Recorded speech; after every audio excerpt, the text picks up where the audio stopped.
Till now, we have discussed about the nucleus and subatomic particles like protons and neutrons, which are located in nucleus. Also, we discussed mass of an atom in terms of atomic mass units as well as absolute terms. Also, properties of electromagnetic radiation, which is necessary to discuss as Bohr and other scientists used electromagnetic radiation as a weapon during the journey of structure of an atom. We discussed photoelectric effect and some related problems, which is indicating light having both particle and wave nature. In this video, we're going to discuss about Bohr's theory. In order to explain the stability of an atom, Niels Bohr came up with a new model. It has mainly four postulates. The first one is to explain the stability of an atom. Iron తీసుకున్నారనుకోండి, iron ఎయిర్లో పెడితే ఎయిర్లో ఉన్న మాయిశ్చర్తోనూ ఆక్సిజన్తోనూ react అయ్యి రస్ట్గా convert అవుతుంది. తుప్పు పట్టింది అంటూ ఉంటారు కదా, అంటే ఐరన్ యాటమ్ ఐరన్ ఆక్సైడ్గా కన్వర్ట్ అయింది. కానీ ఇందులో ఉన్నటువంటి ఐరన్ యాటమ్ అనేదే లేకోకుండా వ్యానిష్ అవ్వలే. ప్లాస్టిక్ తీసుకోండి, ప్లాస్టిక్ మాలిక్యూల్లో కార్బన్ యాటమ్స్ ఉంటాయి. ప్లాస్టిక్ మాలిక్యూల్ చాలా స్టేబుల్ కదా, ఈవెన్ మట్టిలో కలవడానికి కూడా చాలా ఇయర్స్ పడుతుంది. అట్లీస్ట్ ఐరన్ లాగా కనీసం రస్ట్ లాగా కూడా కన్వర్ట్ అవ్వట్లేదు, స్టేబుల్గా ఉంది చాలా ఇయర్స్. ఈ రకంగా థింగ్స్ కానీ లేదా మ్యాటర్ స్టేబుల్గా ఉంది కాబట్టే మనం అన్నిటినీ టచ్ చేస్తున్నాం, గ్యాసెస్ అయితే ఫీల్ అవుతున్నాం, కొన్నిటిని చూస్తున్నాం. సో యాటమ్స్ అన్నీ స్టేబుల్గా ఉండబట్టి యూనివర్స్ అనేది ఎగ్జిస్ట్ అయింది. అసలు యాటమ్ అనేదే లేకుండా వ్యానిష్ అవ్వడం అనేది ఎక్కడా జరగదు. ప్లానెట్ ఎర్త్ పుట్టినప్పుడు ఎన్ని యాటమ్స్ అయితే ఉన్నాయో అన్ని యాటమ్స్ ఇప్పుడు కూడా ఉంటాయి. Maybe they crossed several chemical reactions, still the number is same. ఇలా స్టేబుల్గా ఉండడానికి రీజన్ బోర్ 4 పాస్టులేట్స్లో చెప్పాడు. So the first one to explain the stability of an atom. Okay, ఉన్నవి మూడే subatomic particles, electrons, protons and neutrons. Protons and neutrons న్యూక్లియస్లో ఉంటాయి, వాటి గురించి పంచాయతీ అయిపోయింది. రిమైనింగ్ ఎలక్ట్రాన్స్ న్యూక్లియస్ బయట ఎలా అరేంజ్ అయి ఉంటాయి అనేది తెలిస్తే వాటి స్టెబిలిటీని గెస్ చేయొచ్చు. ఓకే, ఎలక్ట్రాన్స్ సర్క్యులర్ ఆర్బిట్స్లో న్యూక్లియస్ చుట్టూ రివాల్వ్ అవుతూ ఉంటాయి. ఎంతసేపు న్యూక్లియస్ చుట్టూ తిరిగినా ఎనర్జీ లాస్ అవడం అనేది ఉండదు. న్యూక్లియస్ నుంచి ఒక ఫిక్స్డ్ పాత్లో ఫిక్స్డ్ ఎనర్జీతో ఎలక్ట్రాన్స్ రివాల్వ్ అవుతూ ఉంటాయి. ఈ పాత్స్ని ఆర్బిట్స్ ఆర్ షెల్స్ అంటారు. న్యూక్లియస్కి దగ్గరగా ఉన్న షెల్ n=1, నెక్స్ట్ 2, నెక్స్ట్ 3. అదే KLMN అని కూడా బోర్ నేమింగ్ ఇచ్చాడనమాట. ఎలక్ట్రాన్స్ ఆ ఎంటీ స్పేస్లో మాత్రం ఉండవు. ఆ గ్రీన్ కలర్ షేడ్ చూపించాను కదా, ఆ ఎంటీ స్పేస్లో అయితే ఉండవు. Electrons only present in orbits. First ఆర్బిట్లో 2 ఎలక్ట్రాన్స్, సెకండ్ ఆర్బిట్లో 8 ఎలక్ట్రాన్స్, థర్డ్ ఆర్బిట్లో 18 ఎలక్ట్రాన్స్ ఉంటాయి. దానికి బోర్ ఒక ఫార్ములా సజెస్ట్ చేశాడు, 2n². For suppose 4th orbit అనుకోండి, 4th ఆర్బిట్కి n=4, 2 × 4², టోటల్ 32 ఎలక్ట్రాన్స్ ఉంటాయి. 4th ఆర్బిట్లో 32 ఎలక్ట్రాన్స్ ఉంటాయి. ఎలక్ట్రాన్స్ ఎక్కడంటే ఎక్కడ ఉండవు, ఫిక్స్డ్ డిస్టెన్స్లోనే ఆర్బిట్స్లోనే ఉంటాయి అంటున్నాం కదా. అయితే ఎంత డిస్టెన్స్ అనేది మ్యాటర్. నెక్స్ట్ అదే second postulate, radius of circular path. Nucleus ఇలా ఉందనుకుంటే ఎలక్ట్రాన్ ఇలా రివాల్వ్ అవుతూ ఉంది. ఇది ఒక సర్క్యులర్ మోషన్, లీనియర్ మోషన్ కాదు కదా. స్ట్రైట్గా ఉంటే అది లీనియర్ మోషన్. ఓకే, ఇది first orbit, n=1 first orbit, distance d1 లేదా r1 అనుకోండి. Next n=2, radius r2. ఇక్కడ సర్క్యులర్గా రివాల్వ్ అవుతున్న ఏ పార్టికల్కైనా circular momentum means angular momentum ఉంటుంది. Angular momentum of an electron which is moving in a circular path is mvr. ఈ MVR ఎలా వస్తుంది అంటే ఫిజిక్స్లో చూస్తారు మీరు, linear momentum into R sine theta అని. అదంతా మనకనవసరం. MVR angular momentum of N electron MVR. ఈ ఎంవీఆర్ అన్నది NH/2πకి ఈక్వల్‌గా ఉంటుంది. ఇది బోర్స్ అజంప్షన్ అన్నమాట. MVR angular momentum of an electron is equals to NH/2π where n is the principal quantum number or where n is the orbit number. First orbit అనుకోండి. Angular momentum for first orbit MVR is equals to h/2π. Angular momentum for second orbit MVR is equals to 2h/2π. Angular momentum for third orbit MVR is equals to 3h/2π. ఇక్కడ h/2πని ప్రతిసారి h/2π అని అనుకోకుండా h cut అని చెప్పి రాయొచ్చు. h/2π is nothing but h cut. So first ఆర్బిట్‌కి angular momentum h cut in terms of h cut. Second ఆర్బిట్‌కి angular momentum 2 into h cut. Third ఆర్బిట్‌కి angular momentum 3h cut. Fifth orbit అనుకోండి. Fifth ఆర్బిట్‌కి 5h cut. h cut is nothing but h/2π. Okay. Next న్యూక్లియస్‌కి positive charge ఉంది because of protons. కాబట్టి ఈ positive ఛార్జ్‌కి ఎలక్ట్రాన్స్‌కి అట్రాక్టివ్ ఫోర్సెస్ ఉంటాయి. ఈ ఫోర్సెస్ వల్లనే ఎలక్ట్రాన్ న్యూక్లియస్ చుట్టూ సర్క్యులర్ పాత్స్‌లో రివాల్వ్ అవుతూ ఉంటుంది. For any charged particle force between those charged particles will be equal to k into q1 charge of first particle charge of second particle divided by radius square. ఇక్కడ k అనేది constant that will be equal to 1/4πε0 where ε0 is the permittivity.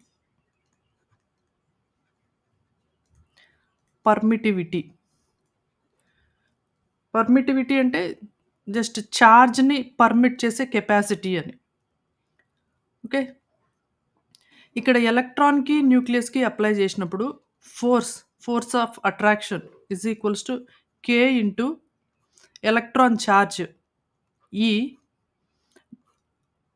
Same ఎలక్ట్రాన్‌కి ఎంత charge అయితే ఉందో ప్రోటాన్‌కి కూడా అంతే charge ఉంటుంది. అయితే నంబర్ ఆఫ్ ప్రోటాన్స్‌ని Zతో ఇండికేట్ చేస్తాం. Ze divided by r². మీరిక్కడ చూసినట్లయితే ఎలక్ట్రాన్ ఛార్జ్ ఏమో సింగిల్ ఎలక్ట్రాన్‌కి తీసుకున్నారు. ఇక్కడ సింగిల్ ఎలక్ట్రాన్ ఛార్జ్ E అని తీసుకున్నారు. కానీ ప్రోటాన్స్‌కైతే Z నంబర్ ఆఫ్ ప్రోటాన్స్‌కి ఛార్జ్ E అని చెప్పి తీసుకున్నారు. అంటే న్యూక్లియస్‌లో Z నంబర్ ఆఫ్ ప్రోటాన్స్ ఉన్నాయి. ఇదే మెయిన్ డ్రాబ్యాక్ అన్నమాట. అంటే న్యూక్లియస్‌లో ఎన్ని ప్రోటాన్స్ ఉంటే ఔట్‌సైడ్ ఎలక్ట్రాన్స్ కూడా అన్నే ఉండాలి. అప్పుడే ఆటమ్ న్యూట్రల్ అవుతుంది కదా! కానీ ఇక్కడ తీసుకోవడం అయితే సింగిల్ ఎలక్ట్రాన్ ఛార్జ్ తీసుకున్నారు. తర్వాత న్యూక్లియస్ ఛార్జ్ అన్నప్పుడు Z నంబర్ ఆఫ్ ప్రోటాన్స్‌కి తీసుకున్నారు. అదే మెయిన్ బోర్స్ థియరీలో ఉన్నటువంటి డ్రాబ్యాక్. సింగిల్ ఎలక్ట్రాన్ సిస్టమ్స్‌కి మాత్రమే అప్లికబుల్. సింగిల్ ఎలక్ట్రాన్ తీసుకున్నప్పుడు సింగిల్ ప్రోటాన్ కూడా తీసుకోవాలి. సింగిల్ ఎలక్ట్రాన్ సిస్టమ్స్‌కి మాత్రమే బోర్స్ థియరీ అనేది అప్లికబుల్. ఓకే. ఇక్కడ epsilon permittivity of the medium.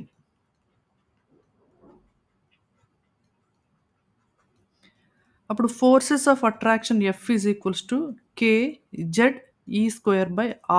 అవుతుంది. ఓకే. kZe²/r². నెక్స్ట్ మూవ్ అవుతున్నటువంటి సర్క్యులర్ పాత్‌లో మూవ్ అవుతున్నటువంటి ఏ పార్టికల్‌కైనా కూడా సెంట్రిపెటల్ ఫోర్స్ ఉంటుంది. అంటే బయటకి నెట్టివేసే ఫోర్స్ అన్నమాట. ఒక రాయిని ఒక చిన్న దారానికి కట్టి సర్క్యులర్‌గా తిప్పుతున్నారనుకోండి. దారం తెగిపోతే సర్క్యులర్ పాత్ నుంచి దూరంగా పడుతుంది. ఇన్‌సైడ్ ద సర్క్యులర్ పాత్ పడదు. ఈ సెంట్రిపెటల్ ఫోర్స్ అనేది రిపల్సివ్ ఫోర్స్ లాగా పనిచేస్తుంది. న్యూక్లియస్‌కి, ఎలక్ట్రాన్‌కి అట్రాక్టివ్ ఫోర్స్ కాలిక్యులేట్ చేసాం కదా ఇంతకుముందు. ఇప్పుడు రిపల్సివ్ ఫోర్స్‌ని కాలిక్యులేట్ చేస్తున్నాం. అయితే ఎలక్ట్రాన్స్ ఫిక్స్డ్ డిస్టెన్స్‌లో న్యూక్లియస్‌కి దగ్గరగా పోకుండా, న్యూక్లియస్ నుంచి దూరంగా పోకుండా కాన్స్టెంట్‌గా ఒక ఫిక్స్‌డ్ రేడియస్‌లో ఒకే ఆర్బిట్‌లో సర్క్యులర్‌గా మూవ్ అవుతున్నాయనుకుంటే, forces of attraction is equals to forces of repulsion. Forces of attraction is equals to forces of repulsion. Forces of attraction calculate చేసాం కదా, kz e square by r square is equals to centripetal force mv square by r. ఈ ఈక్వేషన్‌ని మీరు గుర్తుపెట్టుకోవాలి. ఈ ఈక్వేషన్‌తో మనము velocity, radius రెండిటిని calculate చేయొచ్చు. ఇక్కడ k అనేది 1/4πε0, where ε0 is the permittivity of the medium. అంటే మీ చార్జ్డ్ పార్టికల్స్‌ని పర్మిట్ చేసే కెపాసిటీ, మీడియంకున్నటువంటి కెపాసిటీ.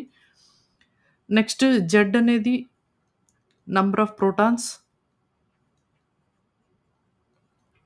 ఈ వాల్యూ మనకు తెలుసు. E అంటే చార్జ్ ఆఫ్ ఎలక్ట్రాన్. ఈ వాల్యూ కూడా మనకు తెలుసు. నెక్స్ట్ m అంటే మాస్ ఆఫ్ ఎలక్ట్రాన్. ఇది కూడా మనకు తెలుసు. Next velocity of the electron, r means radius of the electron. ఈ 2 వాల్యూస్ మనకు తెలియవు. ఈ 2 వాల్యూస్ కోసము 2 ఈక్వేషన్స్ కావాలి. ఇది ఫస్ట్ ఈక్వేషన్ అనుకుంటే, సెకండ్ ఆల్రెడీ బోర్ ప్రపోజ్ చేసిన పోస్టులేట్స్‌లో mvr is equals to nh/2π. ఇది సెకండ్ ఈక్వేషన్. 2 ఈక్వేషన్స్ ఉన్నాయి కాబట్టి 2 అన్నోన్స్‌ని మనం క్యాలిక్యులేట్ చేయొచ్చు. ఓకే. ఫస్ట్ ఈక్వేషన్‌ని మళ్ళీ రాస్తున్నాను. kz e square by r is equals to mv square. r is equals to z e square by mv square.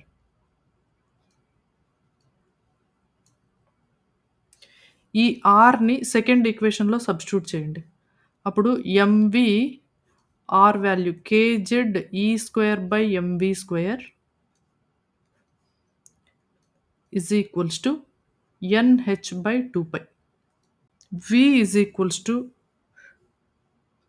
2π k ZE square divided by NH అనేది వస్తుంది. V is equals to 2π kZE square divided by NH. ఇందులో 2π k E square, H ఈ values అన్నీ constant. Z అంటే number of protons present in the nucleus. ఇది constant కాదు. యాటమ్‌కి vary అవుతుంది. n is the orbit number. మీరు ఫస్ట్ ఆర్బిట్‌కి క్యాలిక్యులేట్ చేస్తున్నారా? సెకండ్ ఆర్బిట్‌కి క్యాలిక్యులేట్ చేస్తున్నారా? వెలాసిటీ. ఎలక్ట్రాన్ సెకండ్ ఆర్బిట్‌లో ఉంది అనుకుంటే సెకండ్ ఆర్బిట్‌కి క్యాలిక్యులేట్ చేయాలి. ఫిఫ్త్ ఆర్బిట్‌లో ఉందనుకుంటే ఫిఫ్త్ ఆర్బిట్‌కి క్యాలిక్యులేట్ చేయాలి. సో, ఆ రకంగా మీరు అన్ని కాన్స్టెంట్స్ సబ్స్టిట్యూట్ చేసినప్పుడు v is equals to 2.18 into 10⁶ Z/n metre per second వస్తుంది. ఈ Z/n మీటర్ పర్ సెకండ్ వస్తుంది. ఓకే. ఇక్కడ v వాల్యూ కనుక్కున్నారు కదా! v is equals to 2π kz E square by NH అని చెప్పి రాస్తున్నారు కదా! ఈ వాల్యూని మళ్ళీ మీరు mvr ఈజ్ ఈక్వల్స్ టు nh/2πలో సబ్స్టిట్యూట్ చేశారనుకోండి. nh/2πలో సబ్స్టిట్యూట్ చేసినప్పుడు రేడియస్ వాల్యూ వస్తుంది. v వాల్యూ వచ్చి 2π kz E square divided by NH is equals to nh/2π. ఇక్కడ r మర్చిపోయాము. So, r is equals to nh/2π into NH divided by m2π kz E square. Okay. So, ఫైనల్‌గా మీరు n square h square divided by 4π square mk ZE square.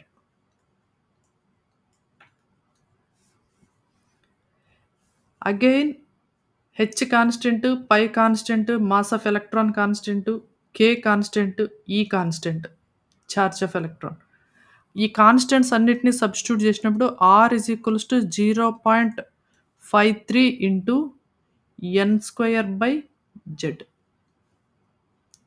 N square by Z angstrom units. Hydrogen atom తీసుకున్నాను. Hydrogen యాటమ్‌లో n is equals to 1 ఆర్బిట్‌కి, first ఆర్బిట్‌కి మనం radius calculate చేసినప్పుడు న్యూక్లియస్‌లో number of protons Z is equals to 1, R is equals to 0.53 into 1 square divided by 1 angstrom units. That will be 0.53 angstrom units. Hydrogen atom first orbit radius. దీన్ని మనము ఈ వాల్యూని A0 లేదా sometimes R0 అని చెప్పి mention చేస్తుంటారు. For suppose helium second orbit అన్నారనుకోండి. Helium second orbit. ఇది హీలియంలో number of protons Z is equals to 2. Second orbit అన్నారు. సెకండ్ ఆర్బిట్ అన్నప్పుడు n ఈజ్ ఈక్వల్స్ టు 2. అప్పుడు radius R is equals to 0.53 into second orbit divided by number of protons 2. మీకేమొస్తుంది అంటే 0.53 into 2 వస్తుంది. ఈ 0.53ని A0 లేదా R0 అంటారు. Means by comparing with hydrogen atom, hydrogen radius. So, hydrogen రేడియస్‌తో compare చేసినప్పుడు మీకు హీలియంలో ఉన్నటువంటి సెకండ్ ఆర్బిట్ 2 టైమ్స్ ఎక్స్‌ట్రా ఉంటుంది. 2A0 డబల్ ఉంటుంది అని.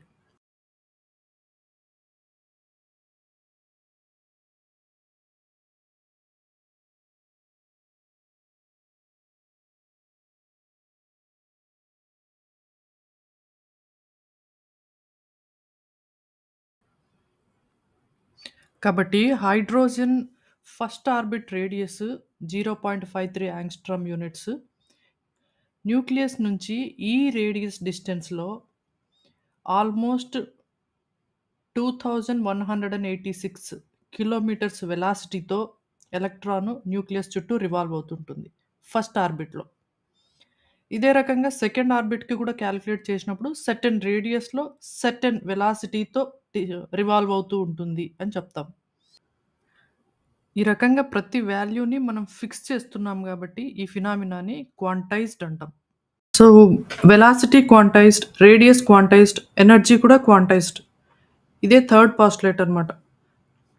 ఓకే. ఎనర్జీ అనుకున్నప్పుడు energy is equals to sum of kinetic energy and potential energy. And we know kinetic energy is equals to half mv². Kinetic energy is equals to half mv². స్టార్టింగ్‌లో మనం చెప్పాం కదా! Nucleus చుట్టూ electron revolve అవుతుంది అంటే forces of attraction, forces of repulsion both are equal అని. So, forces of attraction and forces of repulsion both are equal. Forces of attraction K E ZE divided by R² according to F is equals to K into Q1 Q2 by R² formula. ఇంతకుముందు రాసాం కదా! Charge of electron E, charge of nucleus ZE, Z protons ఉన్నాయనుకుంటే అదే రాసాను. Charge of electron E, charge of nucleus ZE. That will be equal to repulsive force, centripetal force, mv² by R.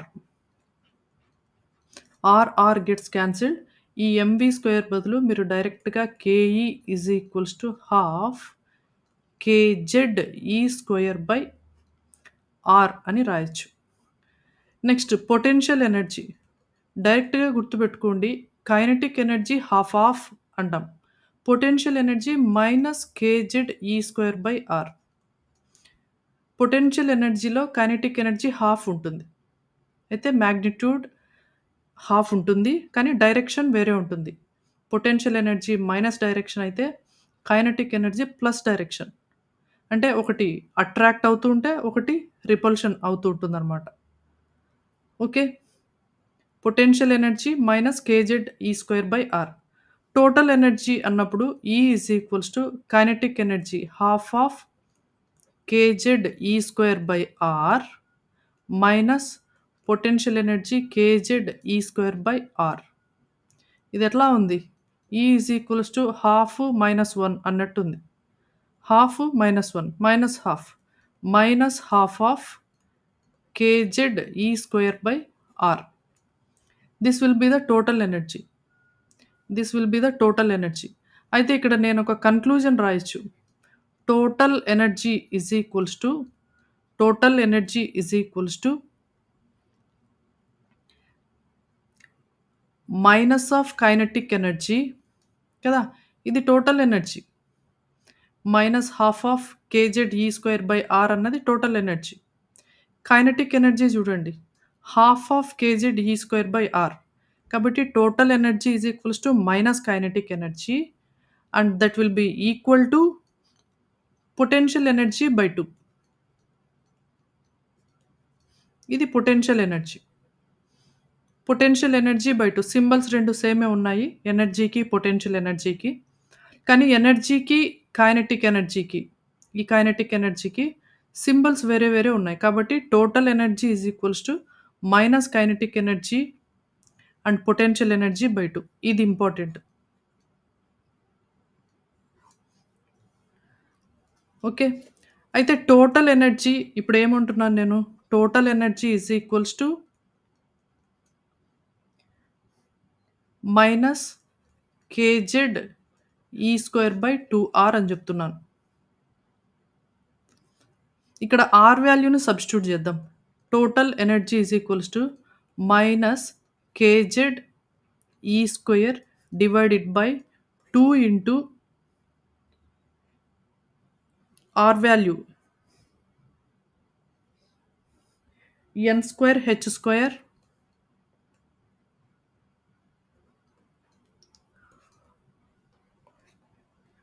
4π² mkZe². ఈ వాల్యూని substitute చేయండి. Substitute చేసి మీరు simplify చేసిన తర్వాత total energy will be equal to, simplify చేయండి, simple. ఈ 4π mkZe² పైకి వెళ్తుంది. తర్వాత మీరు రాసినప్పుడు మైనస్ 2π² mk² Z² e⁴ గుర్తుపెట్టుకోండి, ఇక్కడ ఛార్జ్ ఆఫ్ ఎలక్ట్రాన్కి పవర్ 4 ఉంది. n²h². Okay, minus 2π² mk² Z² e⁴ n²h². ఇందులో h అనేది ప్లాంక్స్ కాన్స్టెంట్, e అనేది ఛార్జ్ ఆఫ్ ఎలక్ట్రాను, k అనేది 1/4πε0 constant value, m is the mass of electron, అది కాన్స్టెంటే. కాన్స్టెంట్స్ అన్నీ మనం సింప్లిఫై చేసినప్పుడు total energy is equals to minus 13.6 into Z²/n² వస్తుంది. Z అంటే న్యూక్లియస్లో ఉన్నటువంటి ప్రోటాన్స్, n అంటే మీరు ఏ ఆర్బిట్కి అయితే క్యాలిక్యులేట్ చేస్తున్నారో ఆ ఆర్బిట్. న్యూక్లియస్ ఇది అనుకుంటే ఫస్ట్ ఆర్బిట్కి అయితే n is equals to 1, second ఆర్బిట్కి n ఈజ్ ఈక్వల్స్ టు 2, ఆ రకంగా. So total energy is equals to minus 13.6 Z²/n². For suppose nucleus ఇలా అనుకుంటే నేను సెకండ్ ఆర్బిట్కి క్యాలిక్యులేట్ చేయాలి. Second orbit of helium plus అన్నాను అనుకోండి. Second orbit of helium plus, అప్పుడు total energy will be equal to minus 13.6 Z. హీలియంకి Z value ఎంత? Z is equals to 2 Z² divided by second ఆర్బిట్కి క్యాలిక్యులేట్ చేస్తున్నారు. ఇక్కడ సెకండ్ ఆర్బిట్కి క్యాలిక్యులేట్ చేస్తున్నారు కాబట్టి 2². That will be minus 13.6. హైడ్రోజన్లో ఫస్ట్ ఆర్బిట్కి క్యాలిక్యులేట్ చేసినప్పుడు హైడ్రోజన్లో ఫస్ట్ ఆర్బిట్కి energy, total energy will be equal to minus 13.6 Z² divided by n². First ఆర్బిట్కి Z is equals to 1 and n is equals to 1 కదా, that will be equal to minus 13.6. అంటే హీలియంలో second ఆర్బిట్‌కి ఎంతైతే energy ఉంటుందో, హీలియంలో second ఆర్బిట్‌కి ఎంతైతే energy ఉంటుందో, హైడ్రోజన్‌లో first ఆర్బిట్‌కి అంత energy ఉంటుంది. హైడ్రోజన్‌లో first ఆర్బిట్‌కి అంత ఎనర్జీ ఉంటుంది. సో, ఇప్పుడు ఇక్కడ కంపేర్ చేసినప్పుడు హీలియం ప్లస్‌లో second orbit energy will be equal to hydrogen first orbit energy. Both are minus 13.6. Okay.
చూసినట్లయితే ఇందులో hydrogen atom different energy levels calculate చేసాము.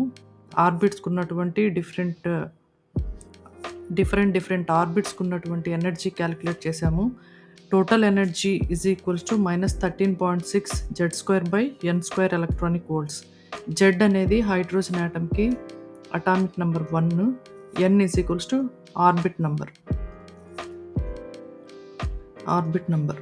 సో, జెడ్ వాల్యూ ఆల్వేస్ 1 ఉంటుంది. ఎన్ వాల్యూ మీరు ఇక్కడ ఉన్నటువంటి first orbit, second orbit, third orbit, fourth orbit ఈ రకంగా substitute చేసినప్పుడు 1/1, 1/4, 1/9, 1/16, 1/25, 1/36 ఈ రకంగా వస్తుంది. ఓకే. ఫైనల్‌గా ఎనర్జీ క్యాలిక్యులేట్ చేసినప్పుడు ఫస్ట్ ఆర్బిట్‌కి -13.6, సెకండ్ ఆర్బిట్‌కి -3.4, థర్డ్ ఆర్బిట్‌కి -1.5, ఫోర్త్‌కి -0.85. ఫస్ట్‌ది 13.5, సెకండ్ 3.5, థర్డ్‌ది 1.5 ఈ రకంగా గుర్తుపెట్టుకోండి. ఈ ఎనర్జీ డిఫరెన్స్ చూసినట్లయితే ఫస్ట్ ఆర్బిట్‌కి, సెకండ్ ఆర్బిట్‌కి ఆల్మోస్ట్ 10 యూనిట్స్ డిఫరెన్స్ ఉంది. ఫస్ట్‌కి, సెకండ్‌కి 10 యూనిట్స్ డిఫరెన్స్ ఉంది. సెకండ్‌కి, థర్డ్‌కి 1.5 ఉంది. థర్డ్‌కి, ఫోర్త్‌కి 0.6 యూనిట్స్ ఉంది. ఫోర్త్‌కి, ఫిఫ్త్‌కి ఇంకా తక్కువ అవుతుంది. అంటే ఎనర్జీ గ్యాప్ అన్నది తగ్గుతూ వస్తుందన్నమాట. ఈ ఎనర్జీ గ్యాప్ ఆర్బిట్‌కి ఉన్నటువంటి ఎనర్జీ గ్యాప్ తక్కువ అవుతూ ఉంది. కాబట్టే ఇక్కడ ఆర్బిట్స్ ఎలా రాశానంటే న్యూక్లియస్ నుంచి దూరంగా వెళ్ళే కొద్దీ ఆర్బిట్స్ ఆర్ క్లోజ్‌లీ స్పేస్డ్. ఆ పాయింట్ ఇంపార్టెంట్. న్యూక్లియస్ నుంచి దూరంగా వెళ్ళే కొద్దీ ఆర్బిట్స్ ఆర్ క్లోజ్‌లీ స్పేస్డ్. ఇక్కడ ఎనర్జీ తీసుకున్నప్పుడు -13.6, -3.4 నెగెటివ్ వాల్యూ ఉంది కదా! కాబట్టి ఆర్బిట్ నుంచి దూరంగా వెళ్ళే కొద్దీ ఎనర్జీ వాల్యూ అనేది ఇంక్రీజ్ అవుతుంది. చూడండి ఆర్బిట్ నుంచి దూరంగా వెళ్ళే కొద్దీ -13.6, -3.4, -1.5, -0.85 ఎనర్జీ అనేది ఇంక్రీజ్ అవుతూ ఉంది. ఇన్‌ఫైనైట్ లెవెల్ దగ్గర ఎనర్జీ 0 ఉంటుంది. ఇన్‌ఫైనైట్ ఆర్బిట్‌కి ఎనర్జీ అన్నది 0 ఉంటుంది. సో, ఈ డైరెక్షన్‌లో టోటల్ ఎనర్జీ ఇంక్రీజ్ అవుతుంది అంటే టోటల్ ఎనర్జీకి తర్వాత పొటెన్షియల్ ఎనర్జీకి సేమ్ సైన్ ఉంటుంది. కాబట్టి ఇదే డైరెక్షన్‌లోనే పొటెన్షియల్ ఎనర్జీ కూడా ఇంక్రీజ్ అవుతుంది. కానీ కైనెటిక్ ఎనర్జీ అన్నప్పుడు న్యూక్లియస్ వైపుకి ఇంక్రీజ్ అవుతుంది. నెగెటివ్ సైన్ ఉంది కదా! ఇక్కడ నెగెటివ్ సైన్ ఉంది కాబట్టి న్యూక్లియస్ డైరెక్షన్‌లో ఇంక్రీజ్ అవుతుంది. ఓవరాల్‌గా పొటెన్షియల్ ఎనర్జీ మాక్సిమం ఉంటుంది కాబట్టి న్యూక్లియస్ నుంచి ఔట్ సైడ్‌కి వెళ్ళే కొద్దీ పొటెన్షియల్ ఎనర్జీ డామినేట్ అవుతుంది. కాబట్టి ఓవరాల్ ఎనర్జీ అన్నది కూడా న్యూక్లియస్ నుంచి ఔట్ సైడ్‌కి వెళ్ళే కొద్దీ ఇంక్రీజ్ అవుతుంది. ఓకే. అండ్ నెక్స్ట్ కన్‌క్లూజన్ ఏంటంటే, ఎలక్ట్రాన్ ఒకే ఆర్బిట్‌లో ఉన్నంత వరకు దాని ఎనర్జీ మారదు. ఒకవేళ ఏదైనా సోర్స్ నుంచి ఎనర్జీ గెయిన్ చేస్తేనో, లేదా ఎనర్జీ లాస్ అయితే ఎనర్జీ మారుతుంది. అదే ఫోర్త్ పోస్టులేట్. దాని ముచ్చట తర్వాత చెప్పుకుందాం. ఇప్పటికైతే ఎలక్ట్రాన్ రివాల్వ్ అవుతున్న ఆర్బిట్‌కి రేడియస్ ఎంతుంది? ఆ ఆర్బిట్‌లో ఉన్నప్పుడు ఎలక్ట్రాన్ వెలాసిటీ ఎంతుంది? ఎనర్జీ ఎంతుంది? అని కాలిక్యులేట్ చేసాం. వీటితో పాటు Bohr ionisation energy, excitation energy, binding energy calculate చేసాడనమాట. ఈ ఫోర్త్ పోస్టులేట్ అనేది చెప్పకముందే. ఎలా కాలిక్యులేట్ చేసాడంటే, ionisation energy, binding energy, excitation energy.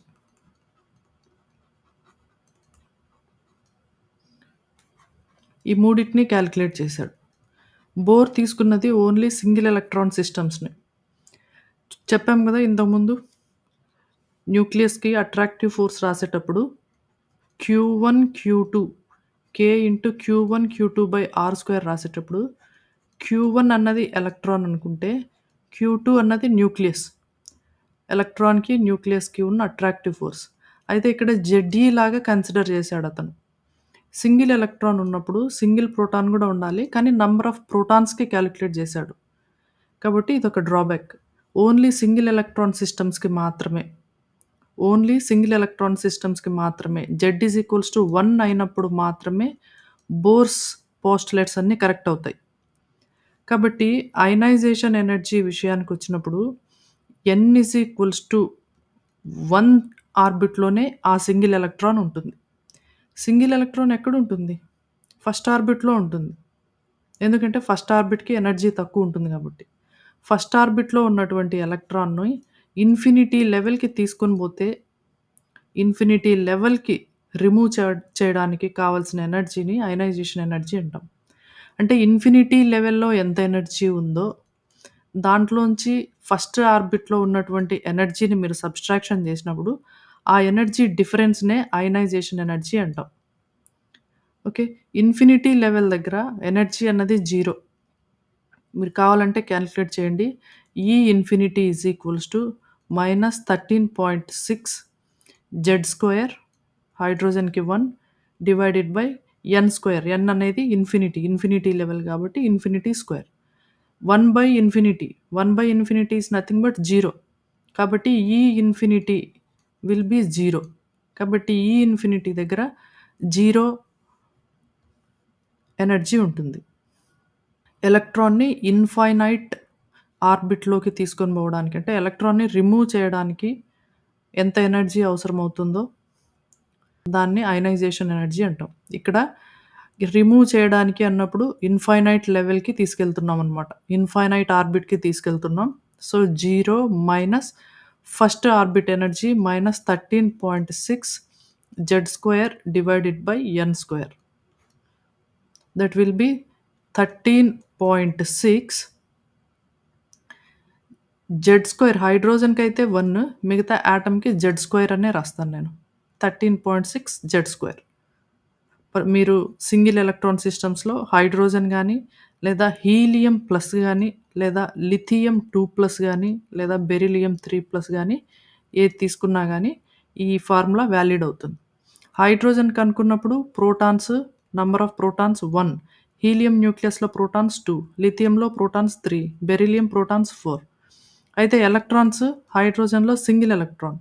హీలియంలో 2 protons, 2 electrons న్యూట్రల్‌గా ఉన్నప్పుడు, కానీ పాజిటివ్ సైన్ ఉంది కాబట్టి ఒక ఎలక్ట్రాన్‌ని రిమూవ్ చేస్తే సింగిల్ ఎలక్ట్రాన్. 3 protons, 3 electrons. 3 ఎలక్ట్రాన్స్‌లోంచి ఈ 2 ఎలక్ట్రాన్స్‌ని రిమూవ్ చేస్తే remaining single electron. 4 protons, 4 electrons. 4 ఎలక్ట్రాన్స్‌లోంచి 3 ఎలక్ట్రాన్స్ సబ్‌స్ట్రాక్షన్ చేసినప్పుడు రిమైనింగ్ సింగిల్ ఎలక్ట్రాన్. సో, ఇవన్నీ సింగిల్ ఎలక్ట్రాన్ సిస్టమ్స్. ఎలక్ట్రాన్ సింగిల్‌గానే ఉంది. కానీ ప్రోటాన్స్ మాత్రం number of protons Z value మాత్రం మారుతుంది. So, this is ionisation energy. 13.6 Z² is the ionisation energy. Next excitation ఎనర్జీకొచ్చినప్పుడు డెఫినేషన్ ఏంటంటే, ఎలక్ట్రాను సింగిల్ ఎలక్ట్రాన్ సిస్టమ్ కాబట్టి ఎలక్ట్రాను ఫస్ట్ ఆర్బిట్‌లో ఉందనుకుంటే, ఫస్ట్ ఆర్బిట్ నుంచి ఎన్త్ ఆర్బిట్‌కి తీసుకెళ్ళాలి.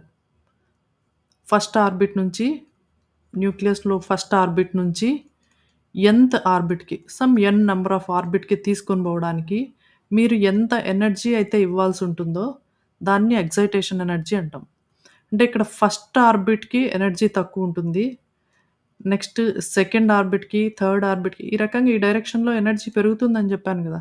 కాబట్టి ఫస్ట్ ఆర్బిట్‌కి ఎనర్జీ తక్కువుంటుంది. నెక్స్ట్ ఎన్త్ ఆర్బిట్‌కి ఎనర్జీ ఎక్కువుంటుంది.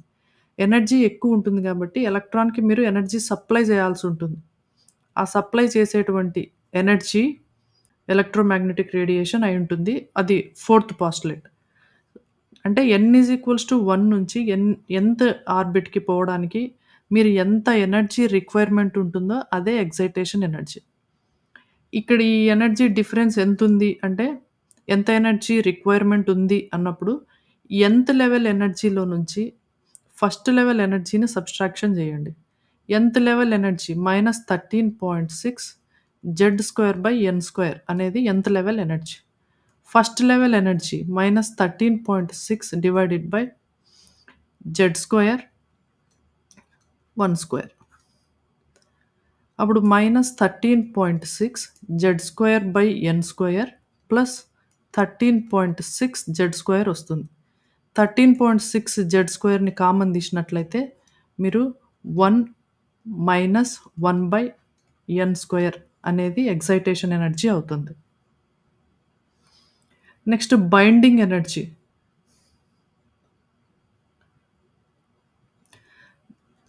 న్యూక్లియస్ ఇలా ఉందనుకుంటే first level, second level, third level, fourth level ఈ రకంగా nth లెవెల్ అనుకోండి.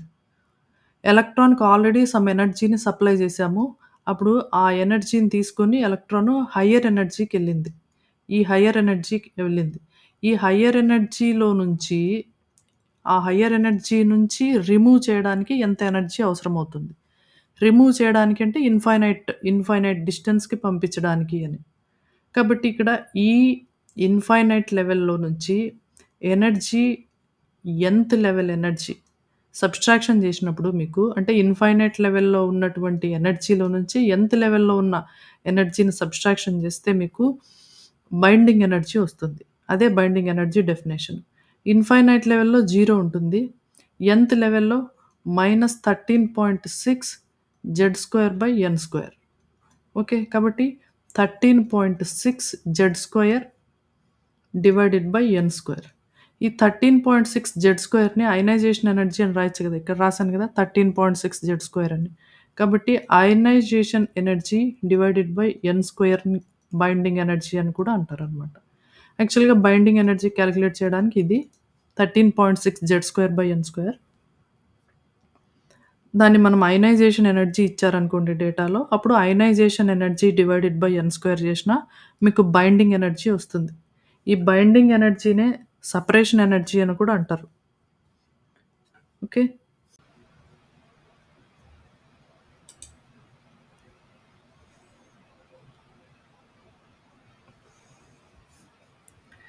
ప్రాబ్లమ్స్ చేస్తే first one permissible value of orbit angular momentum of electron in hydrogen like atom will be orbit angular momentum, one of the postulate in Bohr's postulates. MVR. MVR is the orbit angular momentum. First ఆర్బిట్‌కి అయితే h/2π, second ఆర్బిట్‌కి అయితే 2h/2π, nh/2π కదా! Same n వాల్యూస్‌ని నేను substitute చేస్తున్నాను అంతే. 3h/2π, 4h/2π ఇలా ఉంటుంది. ఇక్కడ డినామినేటర్‌లో 1.5π, 3π, 4π దీనికి డినామినేటర్‌లో 1.5 ఉంది. 1.5ని 3/2h/π అని రాసామనుకోండి. ఈ వాల్యూ కరెక్ట్ సరిపోతుంది. అంటే థర్డ్ ఆర్బిట్‌కి angular momentum. Orbit angular momentum third ఆర్బిట్‌కి సరిపోతుంది. Okay. Next the radius of third orbit is third orbit రేడియస్‌కి ఫార్ములా ఏమి? Radius r = 0.523 into n square by Z కదా. థర్డ్ ఆర్బిట్ కన్నప్పుడు 3 స్క్వేర్ బై జెడ్. ఒకవేళ ఫస్ట్ ఆర్బిట్ కనుక్కున్నప్పుడు 1 square by Z. Remaining value అంతా same ఉంటుంది. 0.523 సేమే ఉంటుంది. అంటే ఫస్ట్ దాంతో కంపేర్ చేసినప్పుడు థర్డ్ ఆర్బిట్ అన్నది 9 టైమ్స్ ఇంక్రీజ్ అవుతుంది. Next question. If radius of second stationary orbit is r. Okay. Second stationary orbit r2 is equals to 0.523 into n square by Z. Atom ఏమి ఇవ్వలేదు కాబట్టి జెడ్ అలాగనే రాస్తున్నాను. Second stationary orbit n square, n is equals to 2. Okay. దీన్ని 0.523 into 4 by Z అని రాస్తున్నా. Then the radius of third orbit will be. దీన్నంతా వాళ్ళు ఏమంటున్నారంటే ఆర్ అంటున్నారు. థర్డ్ దానికి ఆర్ టర్మ్స్లో చెప్పండి అంటున్నారు. థర్డ్ తీసుకున్నప్పుడు third orbit radius 0.523 n square divided by Z. అప్పుడు 0.523 9 బై జెడ్. ఆర్ టర్మ్స్లో చెప్పాలి. 0.523 ఇంటూ 4 ఉన్నప్పుడు మీరు ఆర్ రాయొచ్చు. కాబట్టి ఈ 9ని 4 ఇంటూ సంథింగ్ రాయండి. 4 ఇంటూ 2.25 రాయండి. అప్పుడు ఈ 4 ఏమవుతుంది, మొత్తం ఈ టర్మ్ అంతా ఏమవుతుంది, 0.523 into 4 by Z will be r. So 2.25 into r. Okay. Option D will be the correct. Which state of beryllium 3+ has the same orbit radius as that of the hydrogen state of ground state of hydrogen atom? Ground స్టేట్కి hydrogen ground స్టేట్కి radius ఎంత, 0.53 N square by Z. ఇంకంతా ఎన్ square by Z చేసినప్పుడు మీ 1/1 దీన్ని ఏ not లేదా are not కూడా అంటారు. n is equals to 1 ఆర్బిట్కి 0.53 angstrom units ఉంటుంది. దీన్నే ఏ నాట్ ఆర్ నాట్ అంటారు అని చెప్పి రాశాను అనమాట. బెరిలియం 3+కి క్యాలిక్యులేట్ చేయండి. Beryllium 3+, so that will be 0.53 into N square, మనం అదే కనుక్కోవాల్సింది, divided by Z. Z will be 4 for beryllium, hydrogen, helium, lithium, beryllium. Z will be 4. అంతే కదా, అటామిక్ నెంబరే నెంబర్ ఆఫ్ ప్రోటాన్స్. 0.53 ఇంటూ మీరు 2 సబ్స్టిట్యూట్ చేసినప్పుడు 2 స్క్వేర్ బై 4 అవుతుంది. 2 క్యాన్సిలేట్ అయిపోయి ఇది హైడ్రోజన్కి ఈక్వల్గా ఉంటుంది. కాబట్టి ఎన్ will be 2. Okay.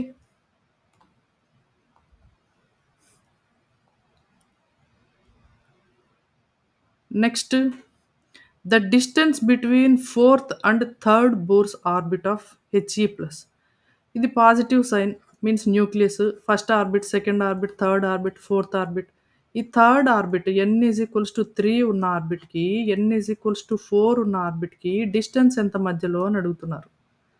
Fourth orbit రేడియస్లో ఉంచి థర్డ్ ఆర్బిట్ రేడియస్ని సబ్స్ట్రాక్షన్ చేయండి కదా. అప్పుడు fourth orbit radius 0.53 into N square by Z. హీలియంకి Z will be 2 minus 0.53 N square 3 square by Z. So 0.53 into 16 minus 9/2, that will be 7/2 అవుతుంది. 7/2 అంటే 3.5.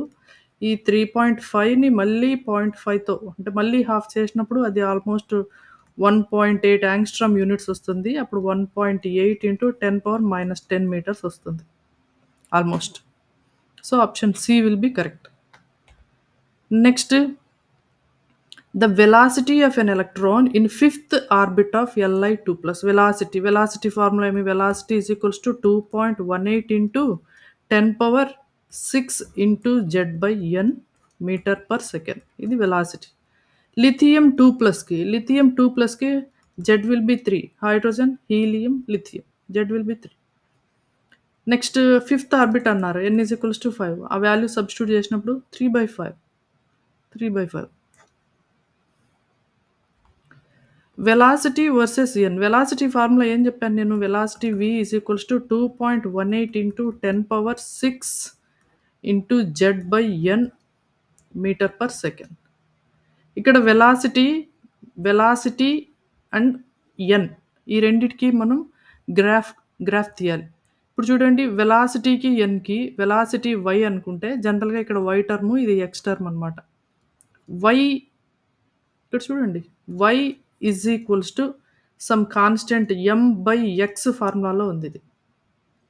m/x. y is equals to mx ఫార్ములాలో లేదు. y is equals to mx అంటే origin నుంచి వెళ్తుంది అలా. కానీ y is equals to m/x ఫార్ములాలో ఉంది. m/x అన్నప్పుడు దాని గ్రాఫ్ ఇలా వస్తుంది. వైకి ఎక్స్కి గ్రాఫ్ ఇలా వస్తుంది. ఓకే. ఒకవేళ y is equals to m/x² అన్నారనుకోండి,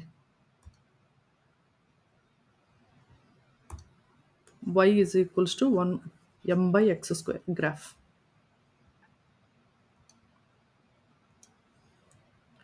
y is equals to m/x².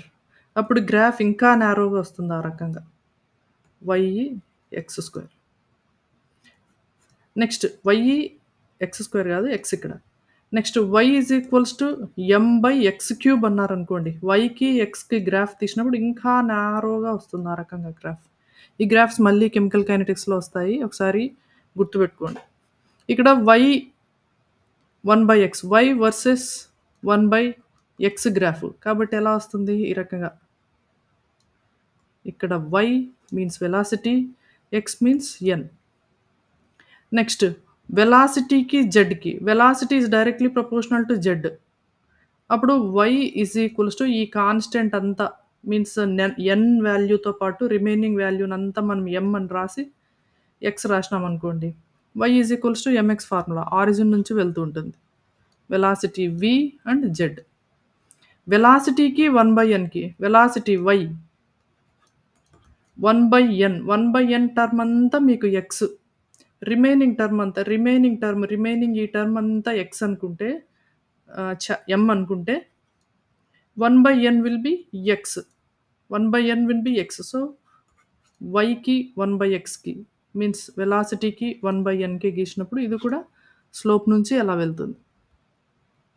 Hydrogen like atom velocity will be 2.18 into 10⁻6 z/n metre per second. ఈ వాల్యూ ఎక్కడైనా సేమే కదా. Next hydrogen like atom, single ఆటమ్కి జెడ్ కాన్స్టెంట్గానే ఉంటుంది. Next number of orbits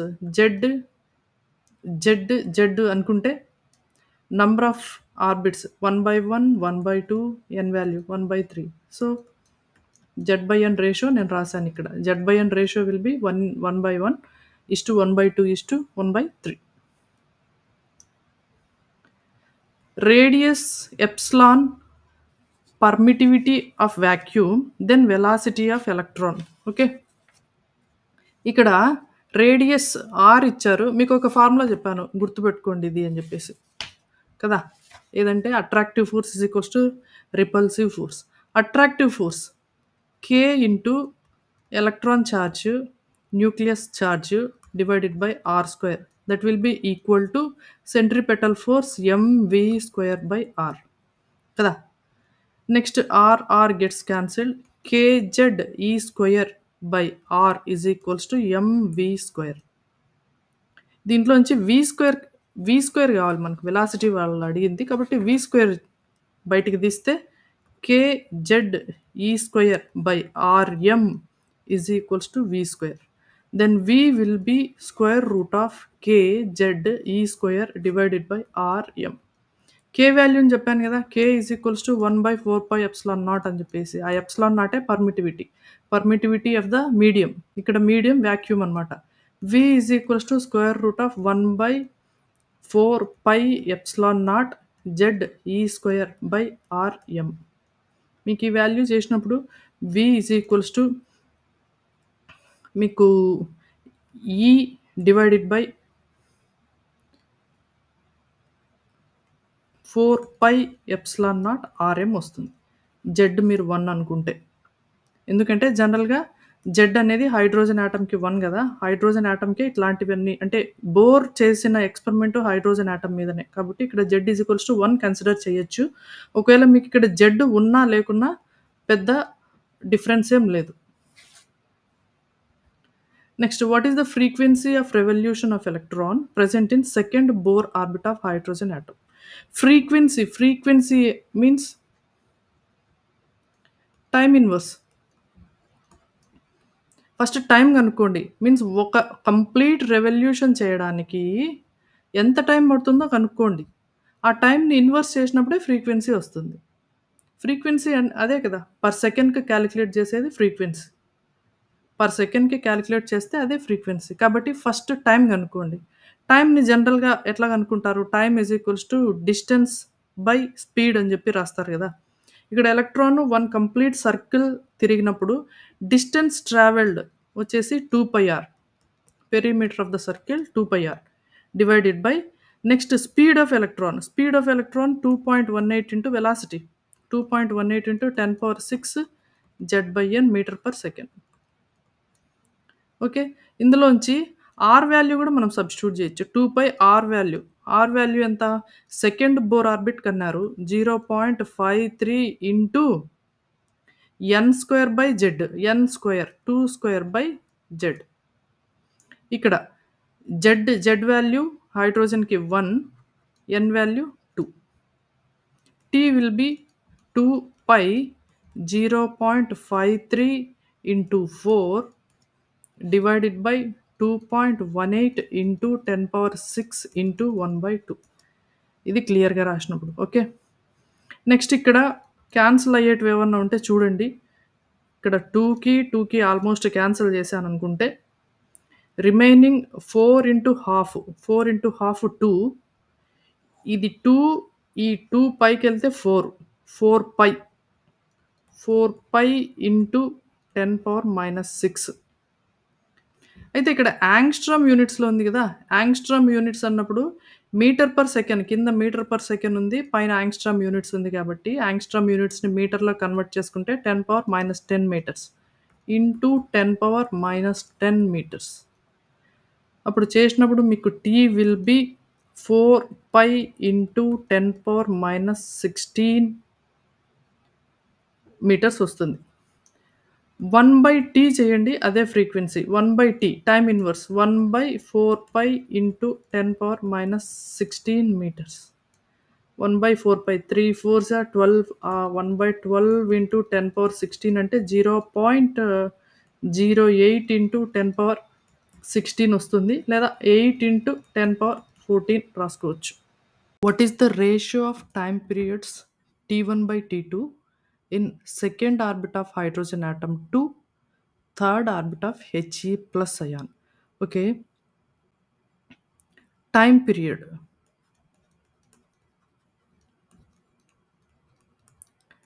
Time period is directly proportional to distance traveled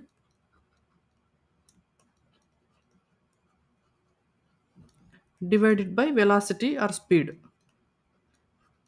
so electron travel చేసే distance ఒక ఆర్బిట్‌లో 2πr. ఎందుకంటే సర్క్యులర్ ఆర్బిట్ కాబట్టి పెరిమీటర్ తీసుకుంటాము.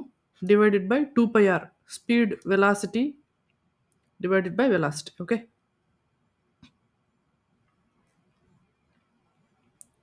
ఇక్కడ ఆర్ అనేది మనకు ఫార్ములా తెలుసు. R is directly proportional to N square by Z ఫార్ములాలో. అంతే కదా! 0.53 into N square by Z. Next తర్వాత velocity is directly proportional to Z by N. My name is Rohini. My daughter name is Nani. Why I am telling here means Rohini is always proportional to Nani. But never inversely proportional, right? So my daughter is always being my party. She's always being my party, not others' party. That's why she's proportional to me. Okay. Okay, you can remember like this. So overall time period T is directly proportional to n square by z divided by speed z by n. అప్పుడు మీకు n square by Z into N by Z చేస్తే N cube by Z square వస్తుంది. So time period is directly proportional to N cube by Z square. ఇక్కడ first T one second orbit of hydrogen atom. T one second orbit of hydrogen atom. Hydrogen ఆటమ్కి Z1 orbit 2. That will be 8. Next T two will be third orbit of He plus. Third orbit 3 cube divided by helium. That will B 3 3s are 9, 9 3s are 27 by 2. ఎస్ ఇక్కడ square, so 27/4. T one by T two చేసినప్పుడు 8/1 ఇంటూ 4/27. That will be 32/27 వస్తుంది. Okay. Next the KE of an electron in an orbit of radius R of Li2+. Okay. Li2+కి kinetic energy is equals to half of kz e square by r. Equate చేస్తాం కదా. ఇక్కడ K వాల్యూని పక్కన పెడితే half of ఎల్ఐకి Z value 3, next E square by R, 3 E square by 2r. So option D will be the correct answer. Next potential energy of hydrogen atom. Potential energy is equals to minus 6.8 electron volt. Which excited state electron present? Which excited state? Okay. మనకు total energy is equals to potential energy by 2 కదా. అప్పుడు total energy is equals to minus 6.8 divided by 2, that will be minus 3.4 electronic volts.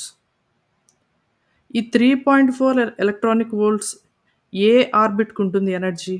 ఇది nucleus అనుకుంటే first -13.6 electronic volts, second -3.4 electronic volts, third -1.5 electronic volts, fourth -0.86 electronic volts, fifth -0.5 electronic volts. ఈ 3 వాల్యూస్ని ఈజీగా గుర్తుపెట్టుకోవచ్చు. 13.5, 3.5, 1.5, లాస్ట్లో half. Last value ఈ value మాత్రం 0.86. So ఇది సెకండ్ ఆర్బిట్కి ఉన్నటువంటి energy n is equals to 2. అయితే వాళ్ళు అడుగుతున్నది విచ్ ఎగ్జైటెడ్ స్టేట్ అంటున్నారు. ఇది న్యూక్లియస్ అనుకున్నప్పుడు న్యూక్లియస్లో n is equals to 0, n is equals to 1, n is equals to 1 first orbit, n is equals to 2 second orbit, n is equals to 3 third orbit. n is equals to 1లో electron ఉందంటే అది minimum energy ఉన్నట్టు. Energy ఈ డైరెక్షన్లో పెరుగుతుంది కదా, ఈ డైరెక్షన్లో పెరుగుతుంది కాబట్టి minimum energy n is equals to 1 ఆర్బిట్లో ఉంటుంది.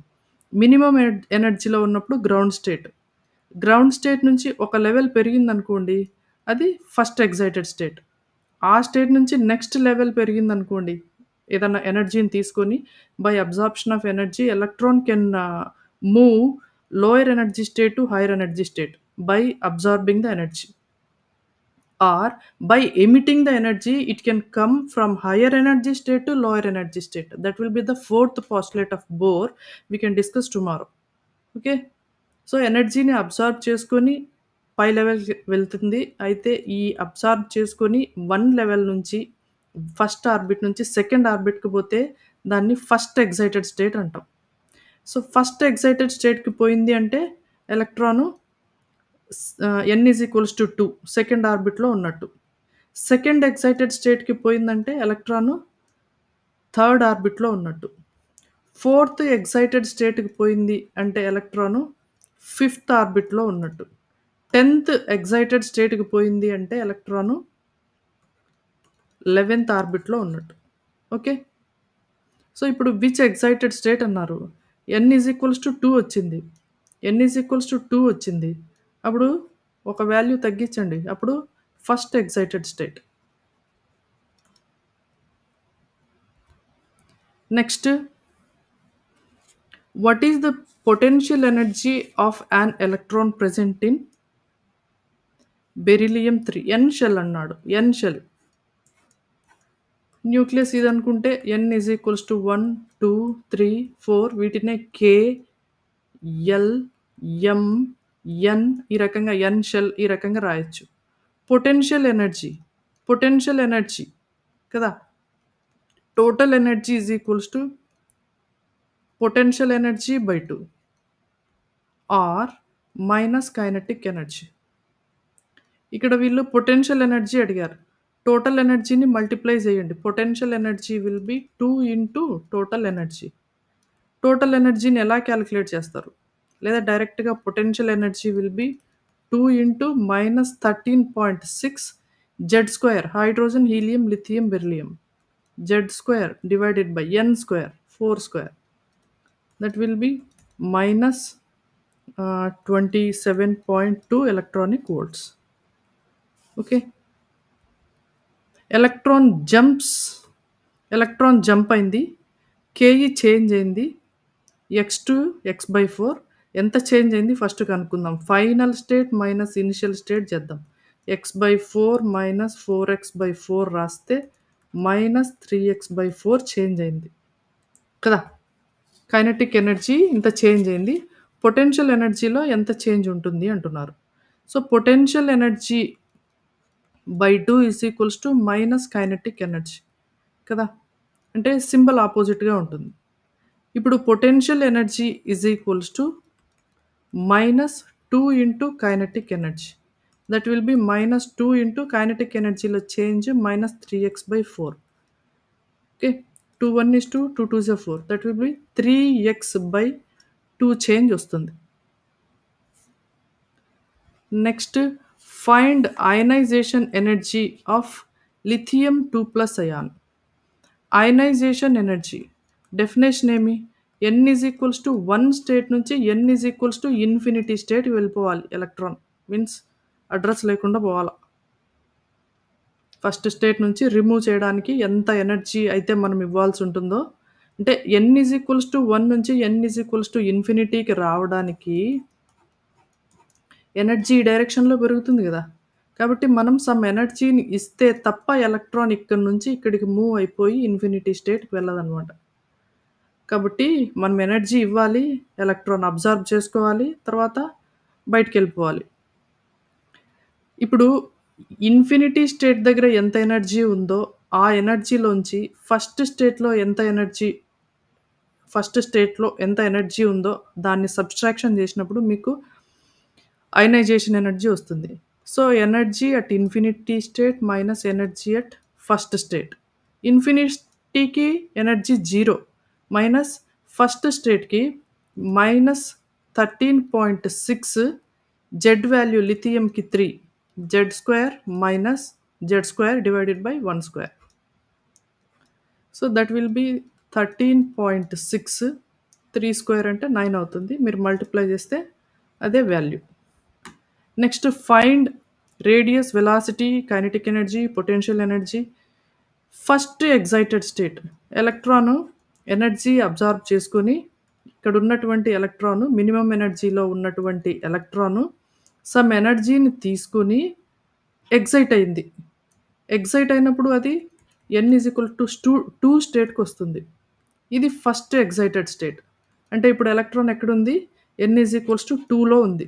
ఫస్ట్ ఎక్సైటెడ్ స్టేట్ అంటే ఎలక్ట్రాను n=2 స్టేట్‌లో ఉంది. n=2 స్టేట్‌కి రేడియస్ కనుక్కోమంటున్నాడు. వెలాసిటీ కనుక్కోమంటున్నాడు. కైనెటిక్ ఎనర్జీ, పొటెన్షియల్ ఎనర్జీ వీటన్నిటిని కనుక్కోమంటున్నాడు. రేడియస్ 0.53 ఇంటూ జెడ్ స్క్వేర్ హీలియంకి 2 square by n. n will be 2. Next తర్వాత velocity 2.18 into 10⁶ into z/n. z/n metre per second. Simplify చేసుకోండి. నెక్స్ట్ తర్వాత టోటల్ ఎనర్జీ -13.6 z². హీలియంకి z will be 2. z² divided by n². That will be -13.6 only. Next, kinetic energy. Kinetic energy will be negative of total energy. That will be minus into minus of 13.6. 13.6 వచ్చింది కదా ఇక్కడ total energy. That will be 13.6. Potential energy. Potential energy will be 2 into total energy. 2 into minus 13.6, that will be minus 27 point something వస్తుంది. Okay. Next the ground state energy of hydrogen atom is minus 13.6 electronic volts. The energy of second excited state of He+ ion is. Hydrogen atom తీసుకున్నారు. Hydrogen ఆటమ్కి first స్టేట్లో -13.6 energy ఉందంట, తెలిసిన విషయమే. Next helium atom తీసుకున్నారు. Helium యాటంలో second excited state అంట. ఇక్కడ ground స్టేట్లో ఉన్నది, ఇది first excited state. Next first excited state నుంచి మళ్ళీ పైకి వెళ్తే అది సెకండ్ ఎక్సైటెడ్ స్టేట్. ఇప్పుడు ఎలక్ట్రాన్ ఎక్కడుంది? ఇది n = 1 అనుకుంటే ఇది 2, ఇది 3. సెకండ్ ఎక్సైటెడ్ స్టేట్ అన్నప్పుడు థర్డ్, చెప్పాను కదా ఇంతకుముందు, థర్డ్ లెవెల్లో ఉంటుంది. 10th ఎక్సైటెడ్ స్టేట్ అన్నప్పుడు 11th ఆర్బిట్లో ఉంటుంది. సో ఇక్కడ n = 3 కదా, third orbit. n = 3. Energy calculate చేయాలి. Energy -13.6 z². హీలియంకి z will be 2. z² divided by n². Okay, electronic volts. So that will be -13.6 into 4/9 electronic volts. So ఈ రకంగా calculate చేస్తూ పోతే ఎన్ని ప్రాబ్లమ్స్ అయినా చేయొచ్చు. మీరు ప్రాక్టీస్ చేయండి. నెక్స్ట్ ఇంకా 4th పోస్ట్లెట్ చెప్పలేదు మనం. ఇప్పటి వరకు ఓన్లీ 3 పోస్ట్లెట్సే చెప్పాం. లైట్ రేడియేషన్ అసలు ఇన్వాల్వ్ చేయలేదు. ఎప్పుడైతే లైట్ రేడియేషన్ని ఇన్వాల్వ్ చేసి ఈ ఎగ్జైటేషన్ అంటున్నాం కదా, ఎగ్జైటేషన్ గురించిన డిస్కషన్ వస్తుందో అది 4th పోస్ట్లెట్. అప్పుడు మీరు రిడ్బర్గ్ కాన్స్టెంట్ కూడా ఇంట్రడ్యూస్ చేయాల్సి ఉంటుంది. ఎలక్ట్రాన్ అనేది ఫస్ట్ ఆర్బిట్లో కానీ సెకండ్ ఆర్బిట్లో కానీ ఉన్నప్పుడు, ఏ ఆర్బిట్లో అయినా సరే ఉన్నప్పుడు ఎనర్జీని అబ్జార్బ్ చేసుకొని మళ్ళీ పైన స్టేట్కి వెళ్తుంది. చూద్దాం, మాట్లాడుకుందాం దీని గురించి నెక్స్ట్ వీడియోలో. ఓకే.